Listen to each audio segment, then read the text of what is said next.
2025 අවුරුද්දේ භෞතික විද්‍යාව MCQ ප්‍රශ්න පත්‍රයේ 49 වෙනි ගැටලුවත් ළමයි මගෙන් අහලා තියෙනවා සෑහෙන පිරිසක්. දැන් මේ ගැටලුවේ තියෙනවා ගිලන් රථය නිශ්චලතාවයෙන් පටන් අරන් සංඛ්‍යාතයෙන් යුත් නලාහඬ නගමින් තිරස් මාර්ගයේ ඒකාකාර තොරණයෙන් රූපේ දැක්කන පරිදි ගමන් කරයි. ඒ මාර්ගයේ අයිනේ නිශ්චලව සිටින ස්ථාවර නිරීක්ෂකයෙකු පසු කර යයි කාලයේ සමග නිරීක්ෂකයාට ඇසෙන සයිරන් හඬේ සංඛ්‍යාතයේ විචලනය වඩාත් හොඳින් නිරූපණය වෙනවා. අපිට දැන් මේක එකම වේගෙන් ආවන අපි මේ වෙනකොට දන්නවා උත්තරය. මොකද දැන් කාලය සමග ඇහෙන සංඛ්‍යාතය එකම වේගෙන් ලං වෙනවා නම් මේ වේගය තමයි මේ ඩොප්ලර් ආචරණයේ හැටියට සංඛ්‍යාතයට බලපාන දුර නෙමෙයි.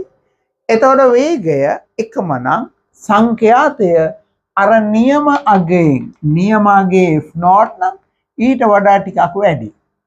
හැබැයි එකපාරටම මෙයාව පහු කරගෙන යනකොටම සංඛ්‍යාතය අඩු වෙනවා. අපිට එහෙම ගන්න තිබ්බා.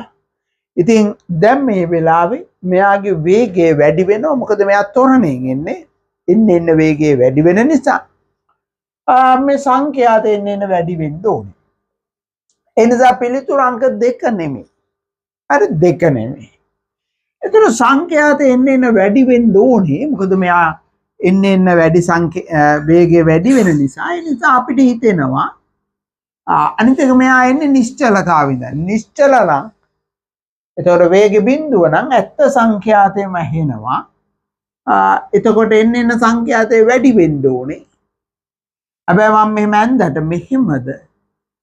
මෙහෙමද අපි දන්නේ නැහැ. ඊට පස්සේ එයාව පහු වෙලා යනකොට මේ වෙනකොටත් එයාට වේගයක් තියෙන නිසා එකපාරටම පහු වුණු ගමන් සංඛ්‍යාතය අඩු වෙන්න ඕනේ.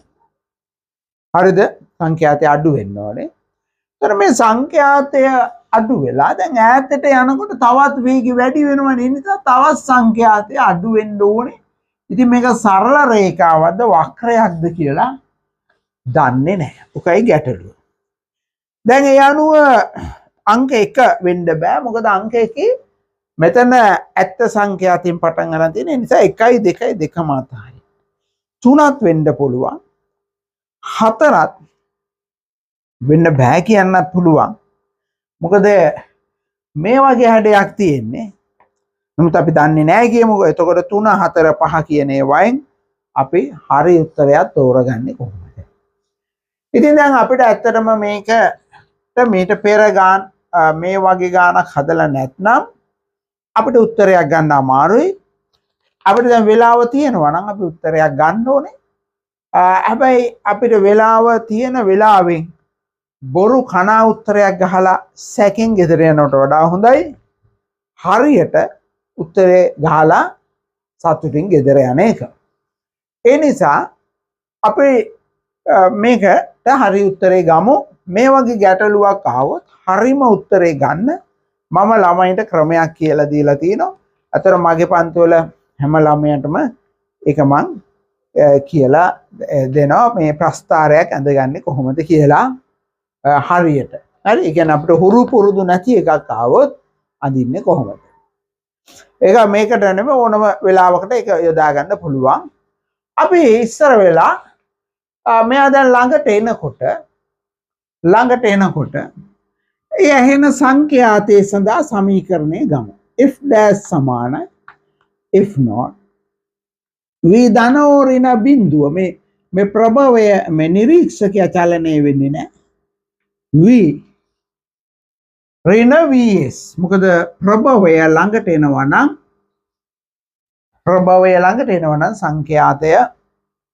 සංඛ්‍යාතය වැඩි වෙන්න ඕනේ. නිසා ඍණ vs. ඔක තමයි සමීකරණය.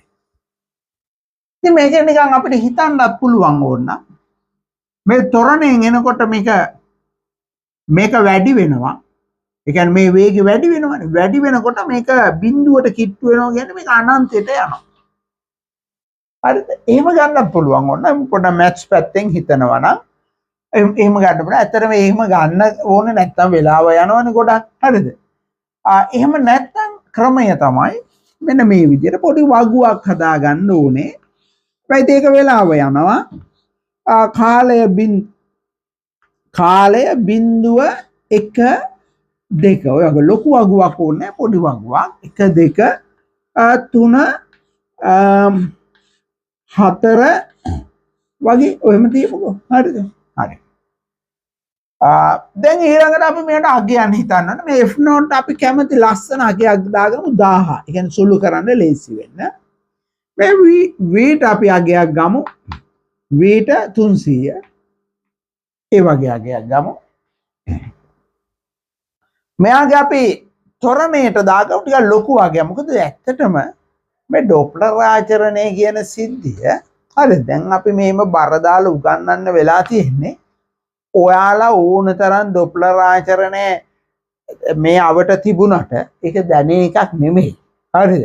දැන් මේ බස් එකක් එනවා. හෝන් එක ගහගෙන හරිද? මේ පැයට කිලෝමීටර් 60ක වේගයෙන්. හරි 100ක් කියන්නකෝ. ඒ කියන්නේ 30 ms රිනේ. එතකොට මේකේ සංඛ්‍යාතේ චුට්ටක් වැඩි වෙනවා. ඒතර මේ වැඩි වෙනවා කියලා අපි දන්නවද සංඛ්‍යාතේ? ඒතර ඒක අයගේ ඇත්ත ගාන දන්නෙත් නෑනේ. ඒ නිසා මේවා අපිට දැනෙනවා අඩුයි. ඔන්න අපිට යා එකපාරට පහු වෙනකොට සංඛ්‍යාතේ වෙනසක් දැනෙන හොඳ අවධානයෙන් හිටියොත්. ඉතින් ඒ නිසා ටිකක් අධික වේග වලින් එන වාහනයක හෝන් ගහගෙන එනවා නම් ඔන්න අපිට මේ ඩොප්ලර් ආචරණය කියන එක අවබෝධ වෙනවා. එහෙම නැති නිසා තමයි ඉතින් අපි මේ වගේ අමාරුවෙන් මේ පාඩම් ඉගෙන ගන්න. ඇත්තට මේ භෞතික විද්‍යාව ඒකයි. අපිට ළමයි හොඳටම දන්න හුරු පුරුදු දේවල් ඔයගොල්ලන්ට ලේසියෙන් ඉගෙන ගන්න පුළුවන්. එහෙම නැති දේවල් ටිකක් කල්පනා කරලා හිතලා බලලා ඉගෙන ගන්න ඕනේ. හරි. දැන් අපි ත්වරණයට ගමු. 100. හරි ඒක ටිකක් ලොකු ත්වරණයක් ගමු 100යි. හොඳයි. එහෙම ගමු. එහෙම නැත්නම් 50. හරි ටිකක් ලොකු ත්වරණයක් ගමු. මම 100 ගත්ත අර ලොකු වෙනසක් ඒතකොට පේනවා මේ සංඛ්‍යාතේ වෙනස හොඳට පේනවා. දැන් වේගය ඉස්සරලා පොඩ්ඩක් ගමු. මේ vs කියන එක බිඳුවයි. එක තප්පරයක් යනකොට වේගය 100 වෙනවා. ඒ ත්වරණේ 100යිනේ. v = u ධන at වලින් එක හිතන්නේ. එතකොට තප්පර දෙකකදී ප්‍රවේගය 200යි, 3කදී 300යි, 4දී 400යි. එතකොට වැඩි කියන්නේ අර ධ්වනි ප්‍රවේගයත් ඉක්මවා යනවා. හරි. කමක් නැහැ එහෙම ගමු. හරි. එක ප්‍රශ්නයක් නැහැ. ගමු අපි එහෙම. හරි. ඕනනම් 50 දාලා මේක 50 100 150 200 එහෙම ගත්තත් කමක් නැහැ. ඉතින් ඕනනම් එහෙම ගන්නත් පුළුවන්. හරි. දැන් එවනම් අපි f' එක ලියමුද? f' එක මේ බලන්න ලේසි අපිට ගන්න පොඩි කටු වැඩක් කරලා ගමු. දැන් මේක 1000නේ. දැන් මේක 300යි. මම මෙතන ලියන 1000යි. එතකොට මේක 300යි. එතකොට මෙතන වේගය 300 ඍණ බිඳුවයි. එතකොට ඒක 1000මයි. ඊළඟට 300 ඍණ 100. එතකොට ඒක 200නේ. දැන් මේ 300න් 100 අඩු කරොත් 200යි. 200යි. එතකොට බිඳු දෙක කොහොමද කැපෙනවා? 1000 දෙකෙන් බෙදුවා 500යි. 500 තුනක් 1500යි. දැන් ඊළඟට යමු. වේගය 200 නම් මෙතන එන්නේ 100යි. එතකොට කෙලින්ම මේක 3000යි. දැන් හරි. දැන් අපි ගමු මේ වෙනකොට මෙතෙන් ආවා. නැත්නම් අපිට අර සොනික ගිගුරු මැහෙන්න ගන්නවා මේ ධ්වනි වේගයට සමාන උණුත් වේගය. නමුත් දැන් එතන එහාට ගියා කියලා හිතනවා. හරි. ඒ නිසා මේ තියෙන්නේ එනකොට. හරි. දැන් මේකට අනුව අපි බලමු ප්‍රස්ථාරය අඳින්න. මෙන්න 1000 මෙන්න තප්පර 1 2 3 4 හතරක් විතරනේ අපි යන්නේ. හරි.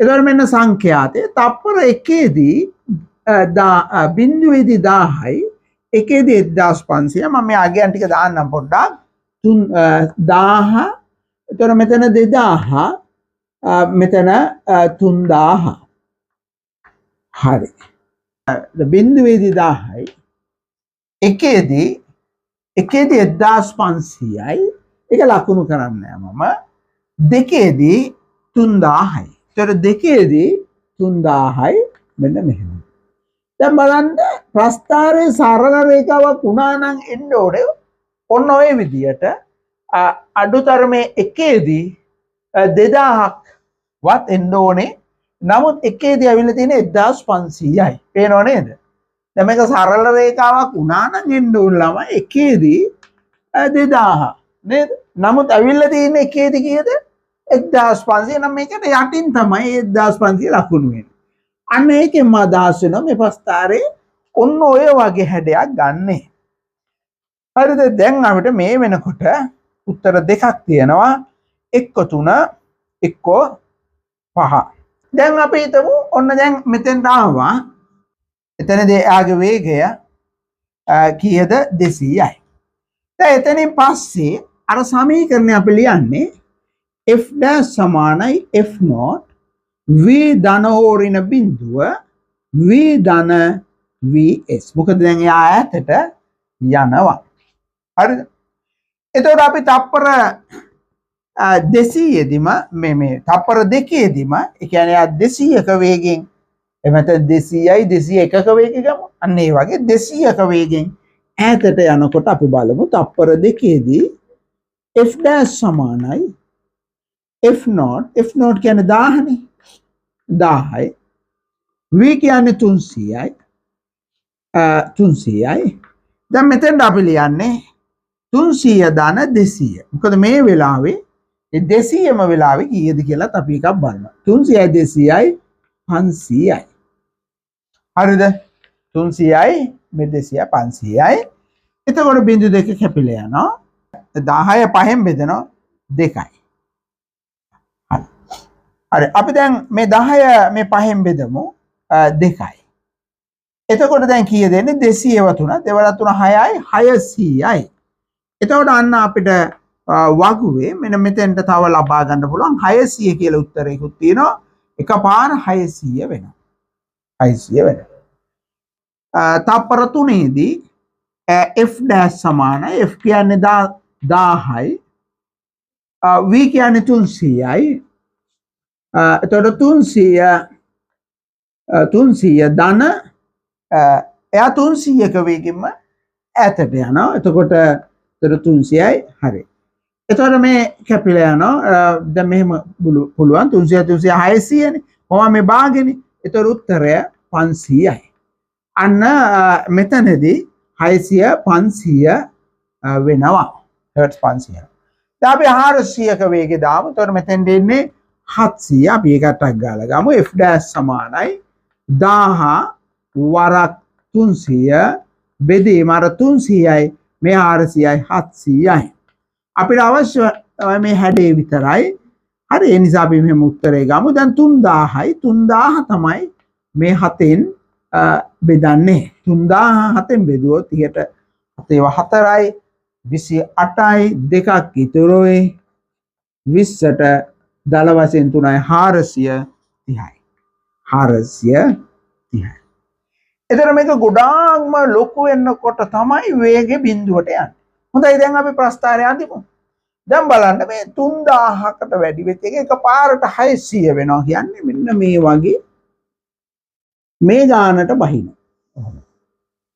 හරිද බෑලා ඊට පස්සේ තුන්වෙනි තප්පරේ වෙනකොට එයාගේ සංඛ්‍යාතය දැන් 600 500 වෙනවා දැන් 600 500 වෙනවා කියන්නේ බොහොම පොඩ්ඩයි ඊට පස්සේ 500 දැන් 600 500 වුණා කියන්නේ 100ක් කරුනේ 500 400 වෙන්න එපා නමුත් 430 වුණේ ඒ කියන්නේ අර ගොඩක් පහළ යන්නේ නැහැ දැන් මෙන්න මේ වගේ මේ තමයි යන්නේ ගොඩාක් වෙලා ගියොත් තමයි මේක බිඳුවටම යන්නේ හරිද එතකොට ඔන්න ඔය වගේ හැඩේ ප්‍රස්ථාරයක් අපි තෝරා ගමු මෙතන මේ පහේ පහේ පොඩි අඩුපාඩුවක් තියෙනවා. දැන් මෙතන මේ ඇත්ත ගානනේ 1000. පහේ අපි දකිනවා මෙන්න මෙතනින් පටන් අරන් තියෙන්නේ. පහේ පටන් අරන් තියෙන්නේ මෙන්න මෙතනින් බලන්න මේ. හරිද? ඔව්. එතකොට පහ වැරදි. පහ වැරදි. එහෙනම් උත්තරේ කෙලින්ම 3. එහෙනම් නිවැරදි පිළිතුර වන්නේ 3. ඔන්න ළමයි බොහෝම පැටලවිලි සහිතව ආවොත් මේ වගේ වගුවක් පාවිච්චි කරන්න. වගුව ඕනේ නෑ පොඩ්ඩක් ගණිත පැත්තෙන් හිතන්න පුළුවන් මේක. හරිද? අර අපි ඒක අපි ගොඩක් ගණන් හදලා තියන්න ඕන ළමයි. දැන් අපේ පන්තිවල අපි අනිවාර්යයෙන්ම ගණන් හදනවනේ. දැන් 2025 ළමයිගේ සිලබස් කවර් කරයි ගොඩාක් කල් හරි ගිය මැයි විතර වෙනකොට අපේ පාඩම් ටිකත් ඉවරයි. පාඩම් ඉවර වෙනවත් එකේ පාඩමත් එක්කමනේ අපි අර පහුගිය අවුරුදු වල ප්‍රශ්න ටික කරන්නේ. ඒතකොට ඉතුරු වෙන්නේ පාස් මේ ටර්ම් ටෙස්ට් පේපර් ටික විතරයි. හරි. ඉතින් ඒ ටික තමයි ඊට පස්සේ කරේ. එතකොට ඒ වගේ ඕනේ තරම් අපිට මේවෙන් ආවේ නිසා අපේ ළමයින්ට නම් මේක ගැටලුවක් වෙලා නැහැ.